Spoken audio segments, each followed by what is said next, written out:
Good morning, genealogy friends. Happy Monday. I actually thought I was going to get on a little early today, and it took me just the right amount of time to figure out how to go live. I don't know. This is probably just me. I think I've talked before about how I hate it when technology changes. I hate the new Facebook. And I'm sure a lot of you have been using the new Facebook probably for more than a year. I was one of those people that kept hitting the return to classic version option whenever they gave it to us, up until they forced everybody to start using new Facebook. I cannot find anything. And I feel like I'm a tech savvy person who is on Facebook all day, and it just drives me crazy. So anyway, I'm live now. I don't mean to grouch first thing on a Monday, although I guess that's kind of a Monday thing to do. But that is the end of my soapbox about how I really wish Facebook would I don't even want to say just leave it alone. I want Facebook to go back to what Facebook used to be. It was completely fine. All right. Let me flip this around. Good morning. I hope you guys had a nice weekend. There's no reason to move that. I had a really nice weekend. It was my birthday weekend. There's my birthday flowers. My kids got me these Chinese New Year Mickey and Minnie stuffed animals, which are really fun. I don't know.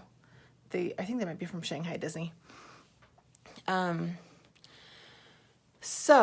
I got a lot of work done, and that was great. Enrollment closed for the courses. People in the second beta group will be getting an email today, and I am super excited with how the course is shaping up.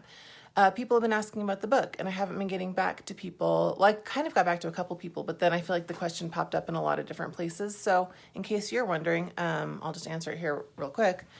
Yes, you can get the book if you're not enrolled in the beta course, but nobody gets the book until February 15th. On that day, I will have the book listed digitally for sale, and I will be sending out the digital copy to everybody who enrolled in the course, because that was part of the tuition. The print, if you had asked me in November or December when I was trying to figure out how to get a print copy out to people, and I'd said, it's not going to come out until February, I would have been so relieved, because I would have been like, February, that gives me lots of time to figure this out. I'm still not totally sure how the print copies are going to work, but I'm working on it. I have somebody working on it for me right now. It is all about making sure that the print copy doesn't end up being $75, because I don't want anybody to pay $75 for a beautiful textbook for me. That's too much money. So digital copy, yes, February 15th. Print copy, man, I hope so. I'll keep you posted. Okay, so we're getting back on schedule with the things that I had planned to teach. And today I wanted to talk about who is the root person. This is a question that I get all the time. And some of you might be thinking, well, I already know who my root person is, so this isn't going to have any value to me. But I am going to talk about different things you can do for the root person, so that might be handy. But if you're just starting out, the root person, it's not like it's a genealogical term. That is something that I came up with that's part of the Family Tree Notebook system. And all the root person refers to is the person that starts your book. Now, the Family Tree Notebooks pages have an index that's pre-printed. There's also a blank index if you wanted to come up with your own numbering system, but the pre-printed index has assigned numbers to certain people that go up the generation. So in the male first index, which is the one that comes with the deluxe bundles, the root person is number 1, the father is number 2, the mother is number 3, and then I believe the paternal grandfather is number 4. I'd have to look at that. And so on and so forth. So in order to anchor that index, you have to have a starting point. That's your root person. Your root person does not have to be you, which I think is the big, usually people are saying, who is the root person? Is that me? I think that's the first assumption. It can be you. If you are the root person, then everybody in that book is going to go up from you, and you're going to be related to everybody in that book. And that could be a great way for you to organize your family history. I am not the root person in any of my books because I needed the books to be smaller than that. I didn't want my trees, quite large. I've done a lot of research in a lot of different directions. And also, it got complicated because my biological parents are divorced, and my biological parents are still living, and they've both remarried, so I have two step-parents who are still living. And I could have built a book that included my biological parents and their, ancestors, and my step-parents and their ancestors, because that's all important to me, but that's going to be a lot of people. And also, except for me and my children, that entire book wouldn't necessarily be of any interest to anybody else, and I guess my brother. Whereas when I started my books and I chose my parents as the root person, I was able to say, okay, so in this book, my father's the root person, and then it goes on to his parents, his grandparents, etc. That book is then, it's relevant to me. I'm related to all of the people in that book, but I'm able to give that book to my father. That book is then relevant to my other brother and sister who are not related to my mother, my biological mother.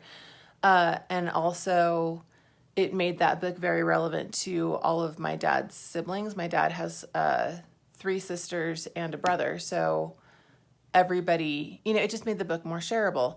And that's why my root people, sorry, I don't know why, but that sounds, the people that I've chosen to be the root person in all of my books are my parents. It makes the book very usable and shareable. And yet, all of my family history that I would want to enjoy for myself or share with my kids, it's captured. But sorry, I just got a grocery delivery, and I can tell he was very politely trying not to bother me as I teach. And so it's not like my kids can't enjoy the books that begin with their grandparents, but there was no reason to jam them all into one book. Okay, other ideas for the root person. You don't have to pick a root person. I mean, again, the root person just starts the book. You don't have to pick a root person that's close to you in the generations. You don't have to pick your parents. You could start a book with one of your grandparents if you're specifically interested in that line.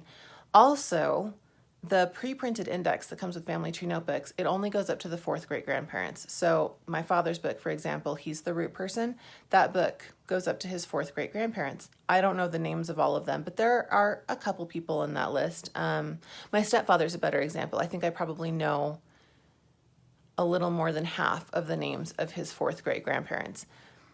I do not continue the book beyond those generations. What I do is, if I'm interested in looking closer at one of the lines, one of his lines then stretched back into Germany, and I was really interested in that family, I started a new book, and I used the 4th great grandparent that he had that was in Germany as the root person. In fact, I think I might have started with a 3rd great grandparent because both of his parents were in Germany, and I kind of wanted to take a closer look at both of those 4th great grandparents. But anyway, you can see I did sort of like a false restart, and I put a notation in the book that this was a continuation of this other book, for anybody that's trying to follow along in the future. But then it's not like that's volume 2 of the same book. That root person got a new index number in that book. That person became number 1 instead of being number 118 or whatever he was in the original book. And so he has that note, this person is number 118 in this other book. But after that, I didn't worry about the other book. It was a brand new book, and it let me continue on with my research. I know that there are a lot of people who want me to just make the index larger so that you can keep the book all together and keep all of the, so that everybody has the same number. I've gotten a couple of people who have said, I've been using your numbers that you came up with in the pre-printed index. I'm using them for other ways of organizing. So it's really important that that person has one number and that I can use it for everything. Therefore, I'm going to need you to give me, more generations so that I can have more numbers for people. At that point, you really do have to use the blank index. I'm never going to go beyond the 4th generation of grandparents. I have thought about it. I've mulled over, okay, how would I do that? How would I number that? The math, it's exponential because every generation doubles. it's the index would be gigantic and it would be blank for most people. The numbers would skip quite a bit. It's not, what's the word I want to use? I mean, it's chaotic. So the word I'm looking for is the opposite of chaotic, but it's not that. And I've come up with lots of different rough drafts about how we could do that. And it's too crazy. And I think that even if somebody could be like, oh no, I totally understand what you're putting down and I get this index and it's great that you expanded it and I understand that, that would be fine for that person. But there's no system I can come up with that wouldn't just lead to every single person that bought that having to email me because they don't understand what I've done with this gigantic index. So root person through fourth great-grandparents, that is how the index is framed.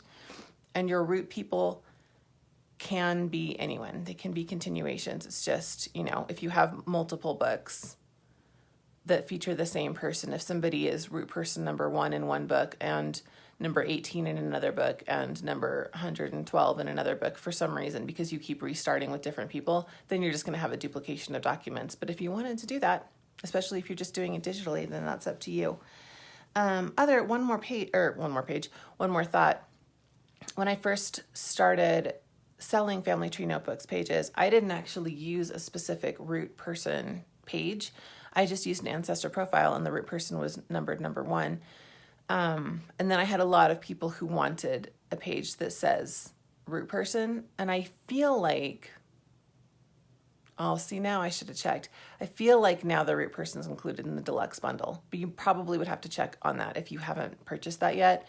And you can see the full list of pages included if you go into the item description for the deluxe bundle. But if you, for some reason, don't have that page and you wanted it, it is available for $2. But I just wanted to say there's nothing different about the root person page except that it says root person, and I think it doesn't have the thing at the top that says relationship to root person, because the relationship to root person is on the ancestor profile page so that you can write up there, second or maternal second great grandmother, just so that you can keep referring back to that person that's anchoring your tree. So the page doesn't have that, because obviously if you are the root person, then your relationship to yourself is a deep philosophical question, but not something that we need to write down for genealogical purposes. Anyway, long answer to a simple question, but it comes up enough that I wanted to make sure there was a video out there so that I can occasionally just drop a link and say, this is the short answer. If you want the long answer, here I am rambling and complaining about Facebook. And I've seen that you guys help each other out finding answers by occasionally linking to some of my videos. Seriously, the work that you guys do in the group to help each other is so awesome and incredible. And I can tell there's really a lot of time and thought that you guys put into your responses into helping each other. And it's just, I really appreciate it. Not only does it make my job easier, but I feel like you guys are, a lot of people that are buying pages from me have hit a place where they're really frustrated with their family history and they've, tried other things before and it hasn't worked out. You're making that easier for them and making it a good experience. And I mean, I don't want to get all, sappy and dopey about it, but I do feel like when people are encouraged and they feel empowered to do their family history, then they can create things that will last for generations, things that could be really important to people 100 and 150 years from now. And I love that. It's such a cool idea. So thank you for being a part of that. Sorry, that was kind of sappy. That was my Care Bears moment of the day. Rainbows and hearts and all that. Fitting for Valentine's, right? Fitting for February, now that we're in February. Can you see that some of my Valentines have slid behind the piano? First world problems. All right, enjoy the rest of your Monday, and I will see you guys. I don't teach tomorrow because tomorrow's Tuesday. I will see you guys back here on Wednesday.